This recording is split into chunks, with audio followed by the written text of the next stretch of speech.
Thank you all. Thank you, everyone. What a glorious day, a glorious eve. It's been a really special day for me. I got to start this morning at the Bible Museum with Steve Green and a tour through there. We got to spend an hour. I needed a week, but it was a true blessing to see the Lord at work in that special place. I got to spend that this afternoon with a group of fellow believers talking about things we can do to make sure that America remains this exceptional Judeo-Christian nation. And now I get to be with you all. These are the great days that one as an unemployed diplomat gets to now have.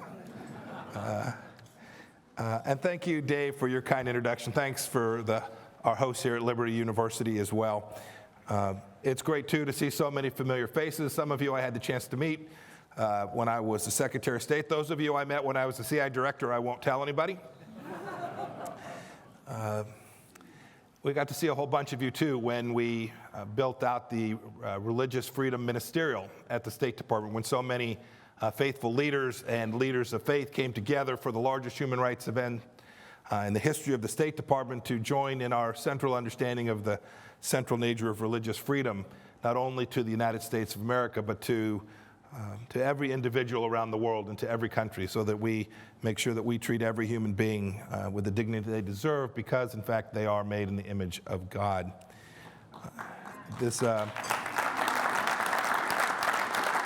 Look, we have several distinct groups here, so I'm going to talk for just a minute, and then Dave and I are going to have a good exchange and take some questions. I'll answer almost anything. I used to say anything, and I've gotten wiser as I've gotten older. Look, we want to make sure that we're doing all that we can to bring these groups together, to build out our nations and our businesses around a set of faith-based principles that will strengthen the economies in African nations, but we'll do so in a way that make the lives better for every human being in Africa and truly change their lives. I got to travel there just a bit in both of those two roles, serving for President Trump in America. We always knew that if we got this business development right, if we could create the right ecosystem and do so in an atmosphere that allows all of the people of Africa to reap the benefits of that development through greater freedom, that America would be a better place too, and we would be a better steward of American resources if we did so. We understood centrally, and this point is well taken, what Mr. Bethel said. Every African, indeed every human, wants the same basic things. They want freedom, they want to be able to take care of their family, and they all understand that there's very little that is more noble than the dignity that comes with a job, an opportunity to work and to deliver on behalf of their family, their community. And Africans that get the opportunity to do so are obviously better, and their nation more prosperous and secure. Greater development improves security for all of us. It is a collective set of security issues that are threatening not only Africa, but the northern part of Africa up and through the Middle East. And we've seen this for an awfully long time. Indeed, for too long, terrorist thugs have taken advantage of lesser developed countries and used them as safe havens and inflicted enormous harm and enormous destruction of prosperity. And so as we can increase economic growth and the capacity for businesses to provide wealth and prosperity and opportunity for people all throughout Africa, America will be a better place. I was talking with one of my now former ambassadors about America First. This is what we talked about in the Trump administration. And we did so knowing full well that leaders of every nation should take care of their nation first. And when we each did that, every nation would be better off, would be stronger, more prosperous, and more secure.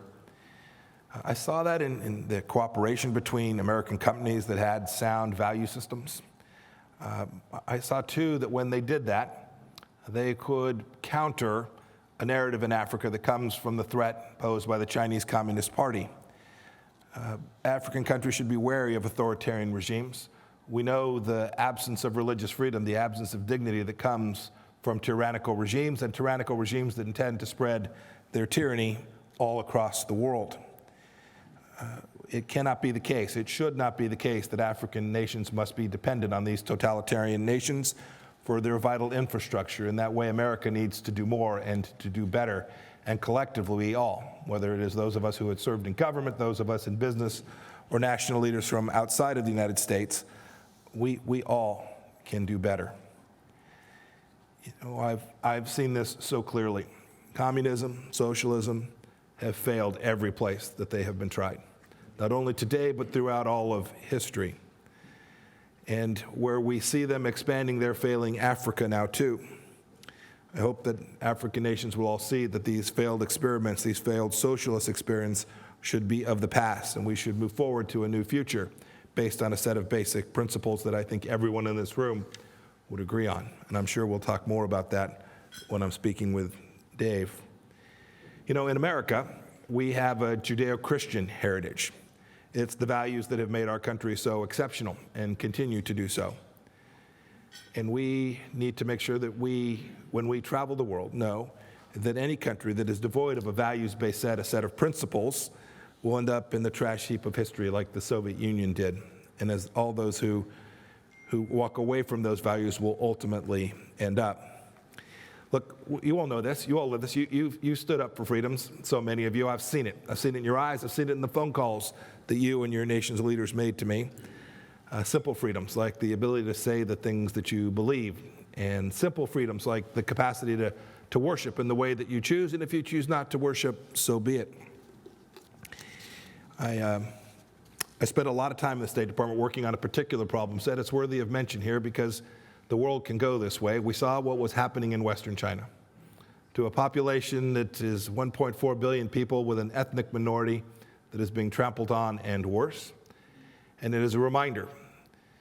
We all know the history of the world in the 1930s, and I'll bet nearly everyone in this room has repeated the phrase, never again, that we won't permit this to happen again. It's happening again. And we each have a responsibility. We in the business community, those of us who serve in government, faith leaders all across the world need to stand up and at the very least identify this genocide for precisely what it is. It is interesting. While there have been many changes that the administration that has taken office after us has made, they too have declared that what is taking place in China today presents a threat not only to the Uyghur and Muslim populations in Western China and other religious minorities in China, but indeed to the human rights agenda and the commercial and business agenda all around the world. We must get this right. We must be fearless in doing so. Look, standing for freedom in your countries is some days hard. I get that. I get it's especially hard in places without a long history of these traditions of the rule of law and property rights. But if you do that and if you get it right, we'll make lives better for everyone with whom we come into contact. I am supremely confident that together we can make the world better. We can make America better, and indeed, we're here to work on ways that we can make Africa stronger, more prosperous, and secure. I started two businesses before I lost my mind and ran for Congress. One was an aircraft manufacturing company. The other sold similar kind of equipment to the oil and gas industry, hard goods, metallic goods. Those of you in the entrepreneurial space, in the business world, know that I consider what you do deep service as well. And so as people thank me for the work that I did in Congress or as a CI director and Secretary of State, they often say, thank you for your service. I want to thank all of you who are providing opportunity and hope and jobs and resources for people.